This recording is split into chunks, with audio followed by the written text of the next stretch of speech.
I even started my business. And then we scheduled a meeting for the next week, and I became, officially a business. But ultimately, the biggest struggle or hurdles were for me in regards to my time management. I was used to giving all of my time and energy to my kids and my home and my husband, and being able to find that work balance, work-life balance was a struggle, and still continues to be a struggle. Just because, 4 years is a long time to, be a full-time mom, full-time housewife. And now my business has grown faster than I ever imagined. I expected it to grow once my kids were both in school, and over a period of like 3 years, and it happened in like 6 months. So it was like, oh, wow, what do I do now? I didn't plan for this. But it's still a struggle every day. I no longer feel guilty about the time that I am working.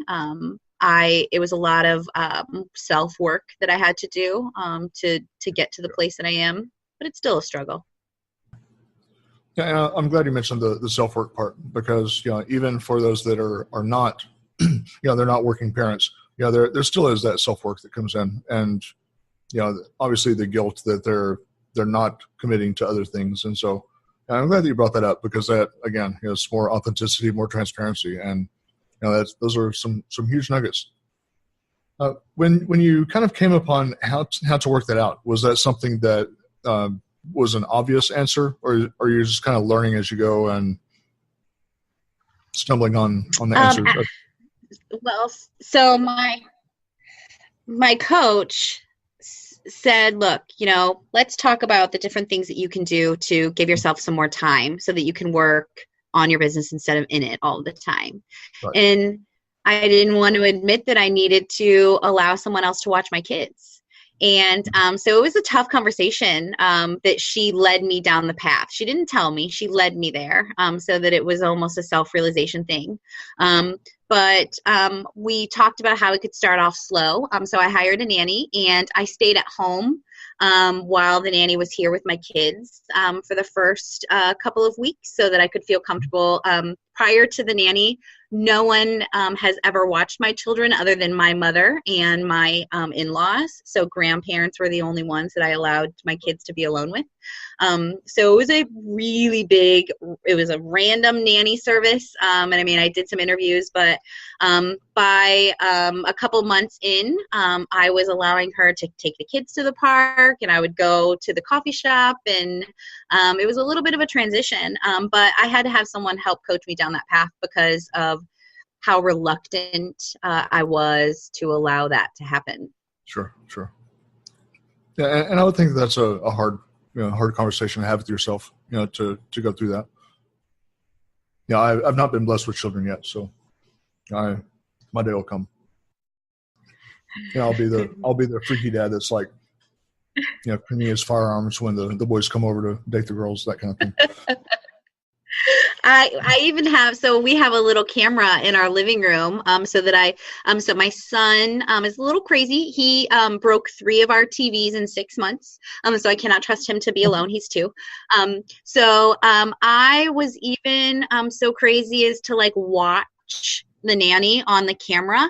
The first couple days that she was here, literally I was like in the next room. I could hear them, but I'm like, okay, like, so then I started like on like the following week, I would hide my phone from myself so that I could just let go a little bit and stop being so weird, stalking her.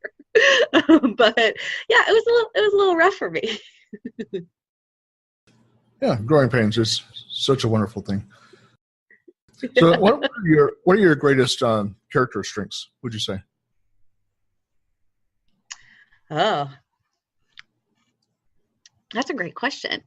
I believe that I'm a problem solver, and I am pretty blunt and open when it comes to communication. What else? Of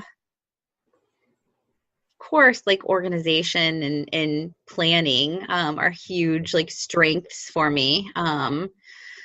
Communication, I believe, is a big one, of course, that allows everything to happen. And confidence. I'm a very confident person, and I think that that has propelled me to grow faster than I expected.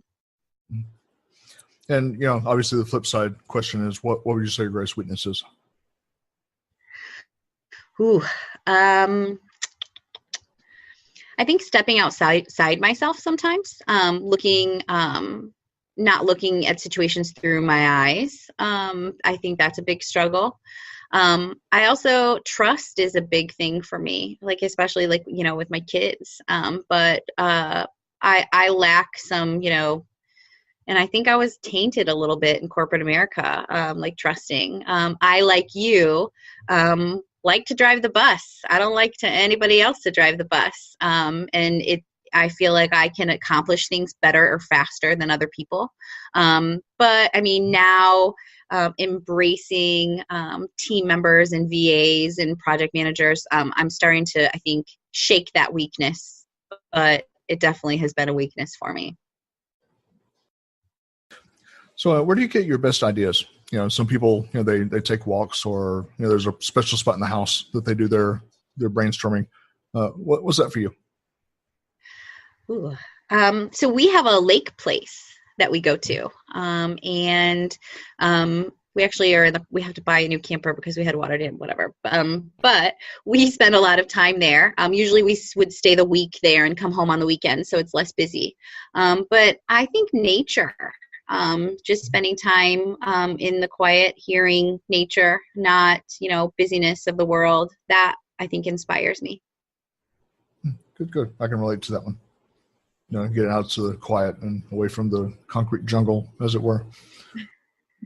Yes.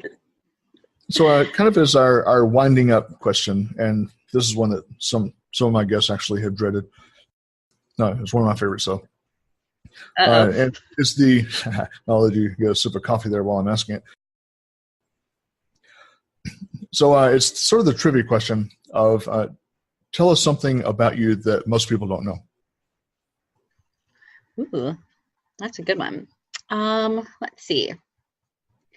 That's kind of hard because I'm a very open and transparent person. So there's a lot.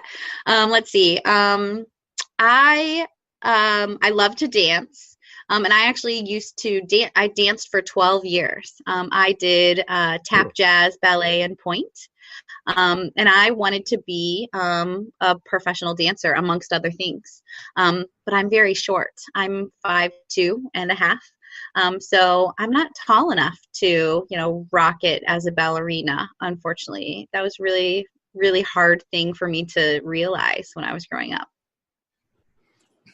Oh, it shouldn't be something to keep you from doing dance, I guess. If you decide to do another career at some point in your life, then maybe we'll see you in the see you in the lights, see your name in lights, as it were. Right? I'm happy just dancing in my car and embarrassing. I can't wait for my kids to get older. And so then they'll be embarrassed with my rocking out and jamming in the car. Oh, that's awesome. That's awesome. Yeah, and doing it in the grocery store too. You have to be sure to do that in the produce aisle. That way all the kids blush. And right. Well, it's been great, having you on the program. And before we go, I would like for you to just go ahead and let the listeners know, how can they get a hold of you? Because what you offer is very valuable, and so they need to be able to reach out and have some contact methods for you. So how would they do that? I am on Facebook, of course. My personal profile, Jessica J. Olbin. My business name is Flourish, Flourish, with a LLC. But that's all on my personal Facebook profile. So find me on Facebook. Okay, perfect. And Jessica, like I say to each of the guests, it's been a great pleasure and honor to have you on the program, and we'll see you around the bend. Thank you so much.